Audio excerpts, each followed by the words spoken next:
Oke, pertama yang perlu digarisbawahi adalah reksadana indeks itu tidak dapat disamakan dengan reksadana saham. Karena pada dasarnya keuntungan memiliki reksadana indeks adalah konsentrasi atas beberapa holding itu bisa lebih besar dibandingkan reksadana saham.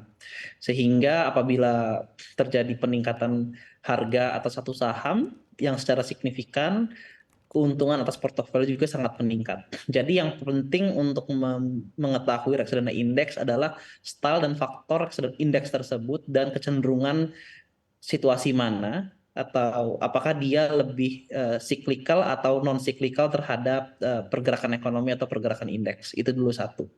Nah, jadi untuk kalau pertanyaan kedua adalah apakah lebih baik untuk memilih reksadana saham atau reksadana pendapatan tetap, yang dimana keduanya adalah proksi umum untuk aset kelas masing-masing, saham dan obligasi. Di first half kemarin kami cenderung merekomendasikan untuk meningkatkan posisi di reksadana pendapatan tetap. Kenapa? Karena menurut kami ketidakpastian dari sisi laba yang telah ternormalisasi, terus juga high base effect yang terjadi 2021 cenderung sedikit tidak menguntungkan untuk reksadana saham atau aset kelas saham.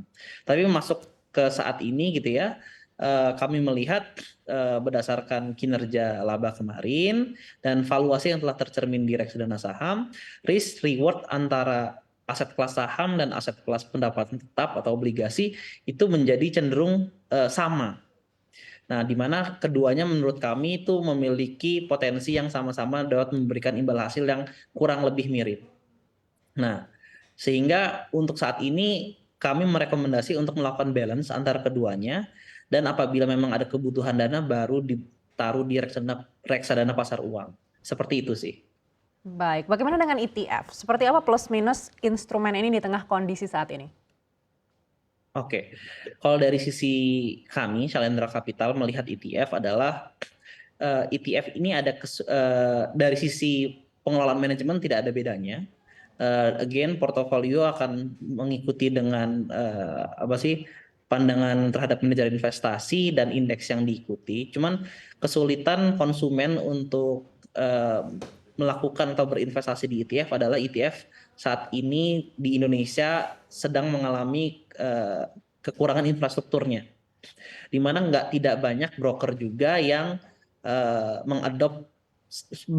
sudah mengadop ETF, sehingga konsumen untuk memahami ETF itu sendiri masihlah sangat minim. Apabila memang levelnya udah sama dengan seperti reksadana pada umumnya, menurut kami mungkin akan lebih menarik apabila melakukan investasi di ETF.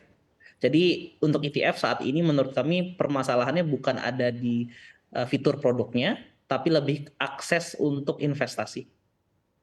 Baik, kita beralih ke Pak Fikri. Pak Fikri, menuju tahun politik 2024, Anda lihat sektor bisnis real apa yang lebih defensif? Mungkin hampir sama dengan apa yang dikatakan oleh Pak Rizky sebelumnya ya. Saya melihat bahwa sektor-sektor terkait mobilitas, terkait dengan consumer demand itu masih cukup kuat. Apalagi kalau sekarang bahkan di kuartal 2 lalu kita lihat juga consumer demand kan tumbuhnya cukup kuat ya, 5,23%. Apalagi didorong oleh beberapa sektor, misalnya transportasi, hospitality, services, dan lain-lain. Dan tentunya hal lain yang juga harus kita lihat adalah ada nadi perekonomian namanya perbankan yang tentunya akan diuntungkan pada saat geliat ekonomi menjadi lebih baik.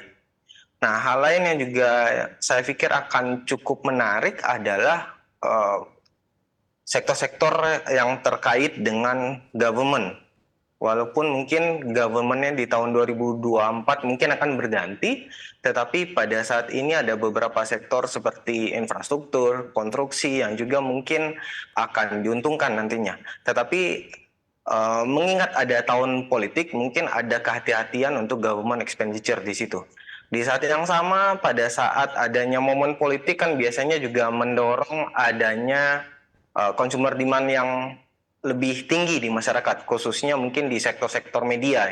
Tetapi mungkin sektor medianya agak sedikit berbeda jika dibandingkan tahun 2019 atau 2014 lalu, karena memang apa yang terjadi di masyarakat sekarang kan orang nggak cuma nonton TV, orang sudah mulai nonton Instagram, orang nonton TikTok dan lain-lain. Jadi mungkin dorongannya juga, medianya juga akan berbeda nantinya. Jadi mungkin hal ini yang juga perlu diantisipasi, dan saya pikir di satu sisi bisa jadi opportunity juga ya.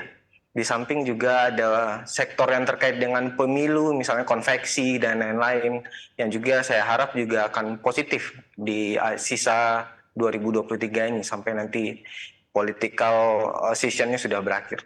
Baik, untuk industri reksadana sendiri seperti apa ekspektasi Anda untuk industri ini bisa mendukung perkembangan pasar modal di Indonesia? Kalau untuk reksadana sendiri, memang pada saat ini kalau di Indonesia kita harus bicara financial literasi ya. Walaupun mungkin SID sekarang udah di atas 10 juta, tapi kedalaman masyarakat untuk tahu produk reksadana sendiri ini perlu didorong lebih kuat. Apalagi kalau kita bicara reksadana, kita juga harus bicara underlying-nya apa. Kita harus bicara juga seberapa infrastruktur ya untuk mendorong reksadana tersebut. Dan saya pikir mungkin untuk kelas masyarakat yang mungkin baru masuk ke pasar uang, reksadana bisa jadi pilihan pertama ya. Tetapi ya sekali lagi ini tergantung pada resiko dari para investornya sendiri. Saya pikir mungkin untuk melakukan balancing antara reksadana pendapatan tetap dengan saham akan lebih baik pada saat ini, karena memang resikonya relatif agak sedikit berbeda ya. Dan dua-duanya saya pikir bisa diuntungkan pada saat momen political season pada saat ini, pada saat kemungkinan saya harapnya juga yield dari government bond dan juga corporate bond akan turun jika memang nanti kami melihat resiko di dalam negeri khususnya inflasi bisa rendah dan political season kita mengurangi resiko, jadi mungkin BI 7 days report bisa turun di akhir kuartal 3 atau mungkin di kuartal 4, dan tentunya ini juga akan mendorong reksadana pendapatan tetap bisa lebih baik. Di samping juga reksadana money market tentunya yang juga diuntungkan pada saat ada penurunan tingkat suku bunga.